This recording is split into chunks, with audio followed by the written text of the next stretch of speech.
Hey guys, welcome. We're going to do study guide test 8, and each class did a few questions, slightly different, but mostly we covered all the questions on the front and the back. And so most units will start at question 11. So you still have a question, just come to class and say, hey, can we go over question 8 because I didn't understand it. Okay.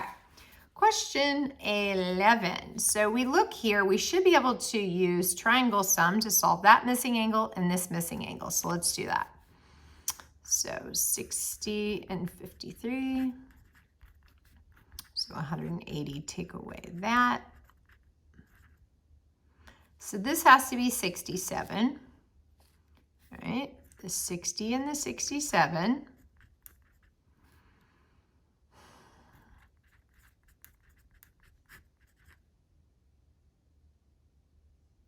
53.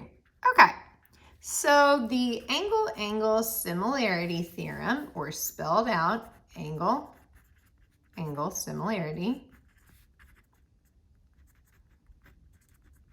states that if one angle matches one angle and a second angle matches a second angle, so 60 matches 60, 53 matches 53, then these are similar triangles. That's how we know. Angle C is congruent to angle F. So it says, are they similar and how do you know? Angle C equals angle F because they're equal to 60 degrees. And angle D is congruent to angle G because they're both equal to 53 degrees. Okay. What about these? These look good too, right? So add the two.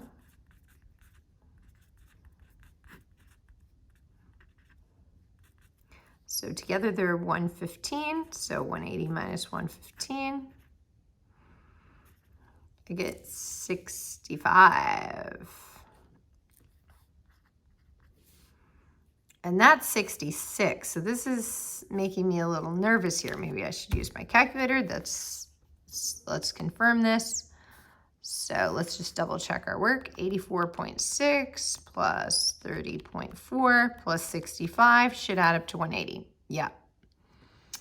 So these two, let's add together. 84.6 plus 66, I get 150.6. So 180 minus 150.6, I get 29. So this is 29.4. So that's a problem, right? This angle matches this angle, but those don't equal and those don't equal. So we have to say not similar. How do we know? Well, 30.4 is not equal to 29.4. If I order the angles least to greatest, the smallest angles aren't equal. The two medium angles aren't equal. 65 is not equal to 66. So not similar. Okay. Now 13, we can order these sides least to greatest, 5, 5, and 8. And then this one, 7.5, 7.5, 12. 7.5, 7.5, 12. Now, if these are similar by side, side, side, then these should all equal the same decimal or ratio. So 5 divided by 7.5 is 0.6 repeating. That would be the same, 0.6 repeating, but now we need that one to be the same thing. So 8 divided by 12 is 0.6 repeating. So this is, yes, similar.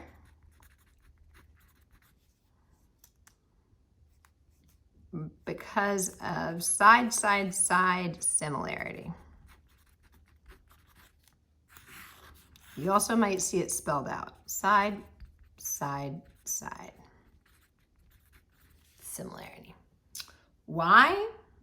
Because all three sides make the same ratio. Cool.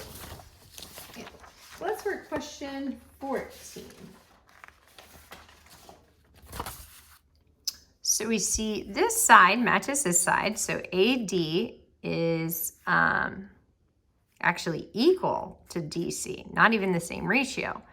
BD is matching. BD matches BD, that's reflexive. And then these angles are a match. So these are actually congruent because of side angle side congruence. They're actually congruent. It's kind of interesting, but would they also be similar? So we can call this X. This is the first side we don't know, and this is the second side we don't know. So we can order the sides least to greatest. So the small one is Y, and the bigger one is X. And this one, the same if I talk about this triangle. And then if I look at this other triangle, the small one's Y, and the medium one is X. And notice we see Y over Y is 1, and X over X is also 1. And so yes, these sides make the same ratio, and the angle between is equal. So we can say, yes, not only are they congruent, they are similar because of side angle side similarity. All right, kind of sneaky. Okay, so what about this one? Well, I have one triangle here with angle O. So one side least to greatest is 21 and 33. And then I have another triangle, the big triangle, and it also has this angle O. So I'm trying to see if maybe the small triangle and the big one are similar because of side angle side. So this side of the yellow triangle is 21 and 7. This one's 33 plus 11, that'd be 44. Okay, so order the big triangle least to greatest. We have 28 and 44. Okay, so they do have an angle between the two sides that is equal. So they do have this angle between that is equal. So it's just a matter of, are these equal to the same decimal? So let's find out. 21 divided by 28. 33 divided by 44. Yes, they're both equal to the same decimal. So this is yes because of side angle side similarity. Cool. Now we set this up in class. Hopefully we'll see how this went. So right off the bat, if I use a technique, I notice that the teenager, I know 2 of the 3 sides. So let's set this up and solve. So I have small side of the teen, medium, large. So order them least to greatest and square them. A squared plus B squared is C squared.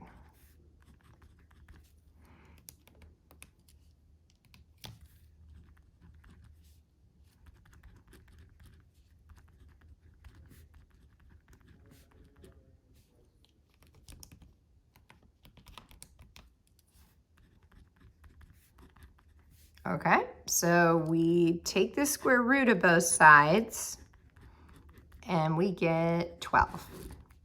So we get 12. So let's see what that was. It says, what is MK? MK is 12. Cool. All right, let's take a look. We set this up. Hopefully you set this up in class. If not, this is how we set this up. We just kind of copied the same picture. And it says, what proportion can be used to solve for MJ? So we're going to call MJ X, and they really don't ask you to solve it. They just ask you what ratio could you set up, and that's going to be more than one answer. But we notice on the mom that the small side is X, the medium is 100, and the large is 125. Okay? Small, medium, large. We notice that. We also notice on the baby, we know the medium and the large. So if we order the baby least to greatest, medium and then large, medium and hypotenuse, we can do the same for the mom. And again, the mom, I'm talking about the whole triangle here. The mom, if I go in the same order, the baby was medium 60, hypotenuse X. So with the mom, the medium is 100 and the hypotenuse is 125.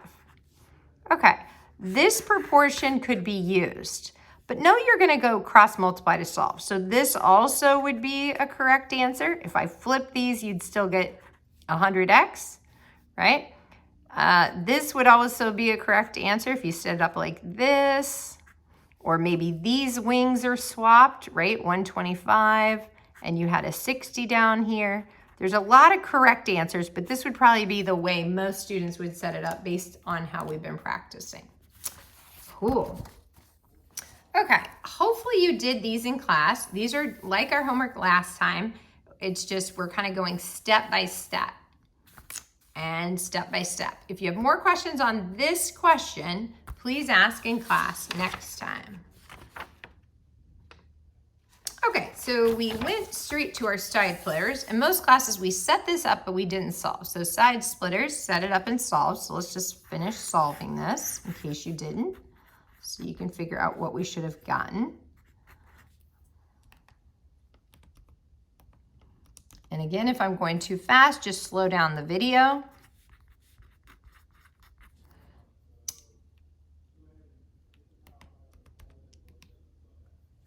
All right, so I divide by 48 on each side, and I get x is equal to 53.3 repeating yards.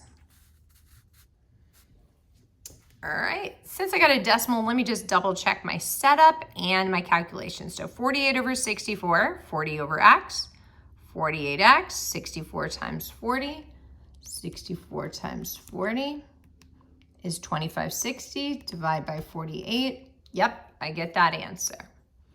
Cool. Okay, this one's a doozy. So this is a side splitter, so I can set it up and solve.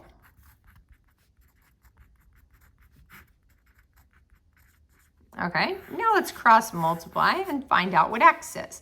So we have 4x times the quantity, 3x plus 7, and 3x times the quantity, 5x minus 8.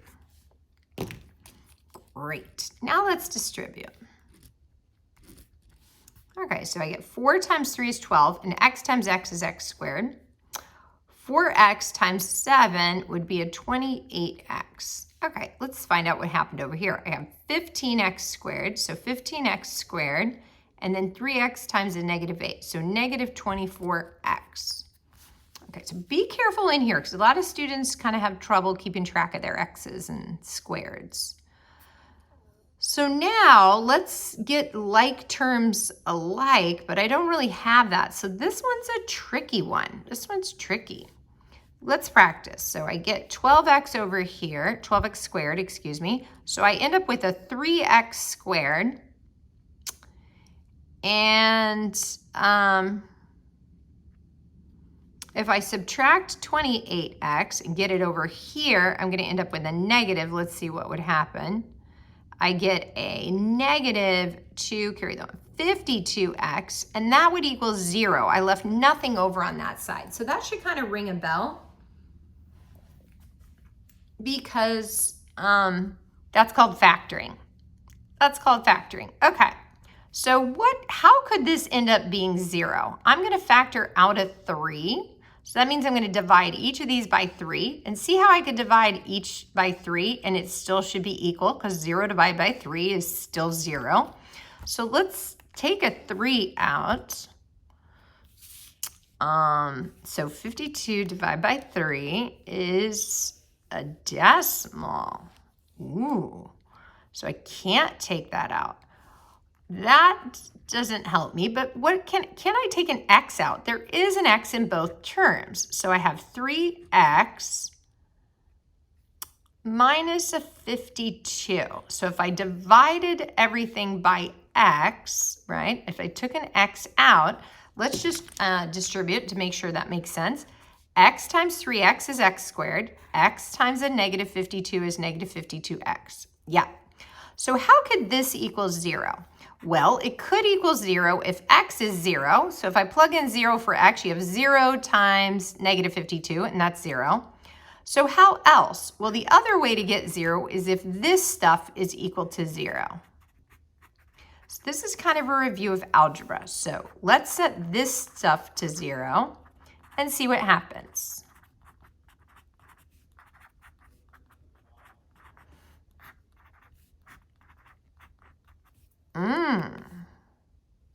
So my answer is 7.3 repeating, or you could leave your fraction just like that. Just like that. Cool, guys. Check out the next video.